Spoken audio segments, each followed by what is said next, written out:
খবরের কাগজ দিয়ে 3 ফুটের গণপতির মূর্তি তৈরি করে নজর কাড়লেন নবদ্বীপের শিল্পী। গণেশ চতুর্থী উপলক্ষে গণপতিকে শ্রদ্ধা জানাতে এবার পুরনো খবরের কাগজ দিয়ে প্রায় 3 ফুট উচ্চতার গণেশের মূর্তি তৈরি করে তাক লাগালেন নবদ্বীপের শিল্পী শিবশঙ্কর সাধু খাঁ। নবদ্বীপ শহরের 24 নম্বর ওয়ার্ডের তেঘড়িপাড়া সুধাংশু চ্যাটার্জি লেনের বাসিন্দা শিবশঙ্কর বাবু। পেশায় তিনি একজন অঙ্কন শিল্পী ও শিক্ষক, পাশাপাশি তার একটা নেশাও রয়েছে, যেমন পুরনো খবরের কাগজ অথবা শোলা দিয়ে তৈরি বিভিন্ন ঠাকুর সহ মনীষী জীবজন্তুর মূর্তি। আর এবারের গণেশ চতুর্থীতে উপলক্ষে গণেশকে শ্রদ্ধা জানাতে খবরের কাগজ দিয়ে বানিয়ে ফেললেন প্রায় 3 ফুট উচ্চতার গণেশ মূর্তি। শিল্পী জানান, এই কাজটি করতে তার সময় লেগেছে 6 মাস।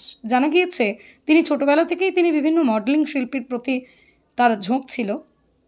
পরবর্তী সময়ে নেশাকে পেশা হিসেবে বেছে নিয়েছেন শিল্পী। কোথায় জানা গিয়েছে যখন যা মনে আসে তখনই এই ধরনের ফেলে দেওয়া সামগ্রী দিয়ে তৈরি করে ফেলেন আশ্চর্যজনক চোখ ঝাঁঝালো জিনিসপত্র। তবে তার সঙ্গে ছায়াসঙ্গী হিসেবে সংসার সামলে সহযোগিতা করেন স্ত্রী ইন্দিরা সাধু খাঁ।